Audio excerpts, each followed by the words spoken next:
Hello नमस्कार, this is your host Anil Sharma, motivational speaker और business coach. दोस्तों, आप सभी का एक बार हमारे यूट्यूब चैनल में बहुत बहुत स्वागत है। और जैसा कि मैंने मेरे पिछले वीडियो में आपको बताया था कि कोरोना वायरस के बारे में मैंने आपको अपने पिछले वीडियो में बताया था, और उसी वीडियो में मैंने आपको कहा था कि इस लॉकडाउन के समय में, जैसा कि आप सभी जानते होंगे कि लॉकडाउन अभी 2 हफ्ते के लिए और हमारे माननीय प्रधानमंत्री जी ने आगे बढ़ा दिया है। यानी अब 3 मई तक ये लॉकडाउन पूरे देश में रहेगा। 3 मई तक पूरा देशव्यापी लॉकडाउन रहेगा। तो इस लॉकडाउन के दौरान जब सारे लोग अपने अपने घरों की सीमाओं तक सीमित रह गए हैं, ऐसे लोग विशेष करके जो कि बहुत बिजी रहते थे, ऐसे लोग जिनका कि शेड्यूल बहुत ही व्यस्त रहता था, सुबह 8:30 या 9 बजे या 9:30 बजे घर से ऑफिस जाने के लिए या दफ्तर जाने के लिए या फैक्ट्री जाने के लिए निकलते थे और रात को ही घर में घुसते थे, ऐसे लोग जो बहुत ही बिजी शेड्यूल को मेंटेन करने वाले थे, वो अब घर में ही रह गए हैं। तो तनाव का होना, स्ट्रेस का होना लाजमी है। दोस्तों, एक बात और मैं आपको बता दूं कि कई बार ऐसा होता है कि जब कोई प्रॉब्लम या कोई मुश्किल हमारे ऊपर आती है, तो वो हमें अपनी क्षमताओं को बढ़ाने का, अपनी स्किल्स को डेवलप करने का भी एक बेहतरीन मौका दे के जाती है। और मेरा ऐसा मानना है कि ये वर्तमान समय जो ये लॉकडाउन का चल रहा है, ये भी अगर हम इस समय को पॉजिटिवली लें तो अपनी स्किल्स को बढ़ाने का, अपनी क्षमताओं को बढ़ाने का, स्वयं का आत्मावलोकन करने का एक बहुत अच्छा मौका है। तो इस वीडियो के माध्यम से मैं आपको बताऊंगा कि इस लॉकडाउन के समय में आप स्ट्रेस मैनेजमेंट को कैसे करें, तनाव प्रबंधन कैसे करें, क्योंकि जब कुछ भी करने के लिए नहीं है, दिन भर हमें घर में ही रहना है, तो तनाव का होना लाजमी है।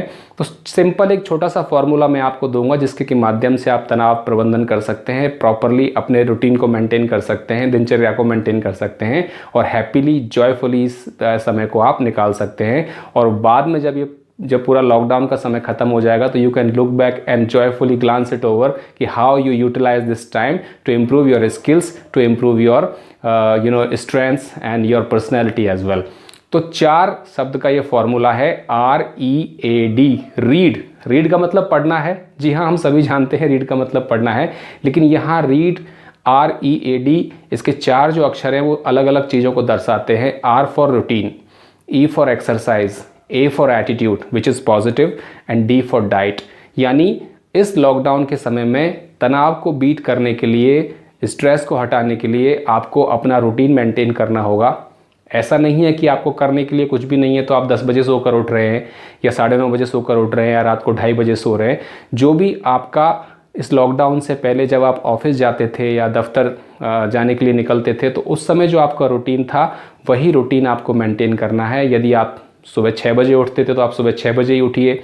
अपना पूरा का पूरा दिन आप इस तरह से मेंटेन करिए, इस तरह से मैनेज करिए कि आपका रूटीन एक सुव्यवस्थित तरीके से चलता रहे। तो first thing is you just maintain your routine, active routine आप एक मेंटेन करिए। दूसरा है ई फॉर एक्सरसाइज।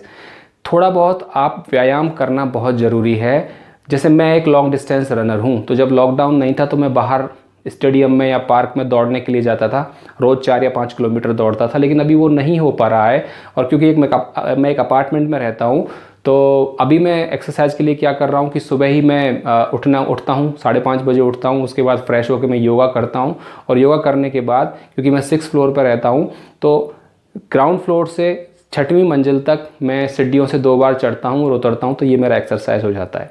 तो आप भी कुछ इस तरह का इंडोर एक्सरसाइज का प्लान आप बना सकते हैं। आप योगा कर सकते हैं, आप स्ट्रेस एक्सरसाइज कर सकते हैं, आप एरोबिक कर सकते हैं, आप स्ट्रेंथ ट्रेनिंग कर सकते हैं। कुछ भी, किसी भी प्रकार का कोई भी व्यायाम करना बहुत ज़रूरी है इस समय में, ताकि आपका फिज़िकल शेप मेंटेन रहे, बॉडी आपकी जो है फिज़िकली आपकी एक्टिव रहे।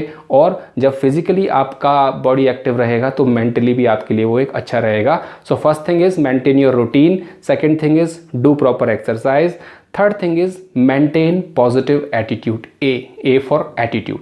हमेशा अपना नज़रिया, ये हर बार हर वीडियो के माध्यम से मैं ये बात आपको कन्वे करने की कोशिश करता हूँ कि हमें हमेशा अपना एटीट्यूड पॉजिटिव रखना चाहिए। कई बार ऐसा होता है कि जब नेगेटिव सिचुएशन होती है तो हमारा एटीट्यूड भी नेगेटिव हो जाता है। जब हमारा एटीट्यूड नेगेटिव होगा तो हमारी सोच नेगेटिव हो जाएगी। जब हमारी सोच नेगेटिव होगी तो नेगेटिव सोच से नेगेटिव रिजल्ट निकलेंगे, क्योंकि नेगेटिव तरीके से हम काम करेंगे, हमारी अप्रोच नेगेटिव हो जाएगी। तो always maintain a positive attitude. सकारात्मक सोच से सकारात्मक कार्य होंगे, और सकारात्मक कार्य ही लॉन्ग टर्म में सकारात्मक रिजल्ट लेकर आएंगे।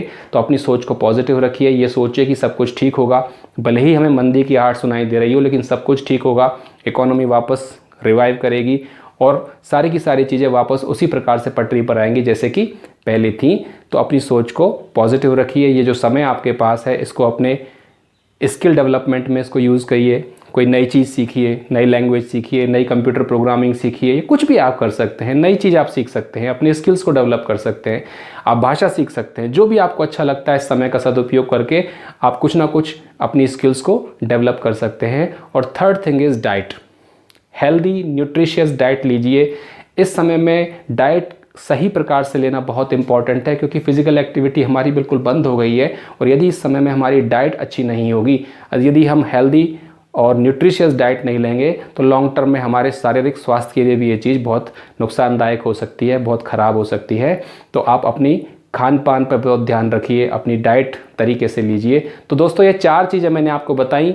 R for routine, E for exercise, A for attitude and D for diet. तो इस रीड फॉर्मूले के माध्यम से लॉकडाउन के दौरान आप पूरी तरह से तनाव प्रबंधन कर सकते हैं और तनाव के बादलों को पूरी तरह से छितरा कर हैप्पीली और जॉयफुली समय को निकाल सकते हैं। हमारा वीडियो देखने के लिए बहुत बहुत धन्यवाद।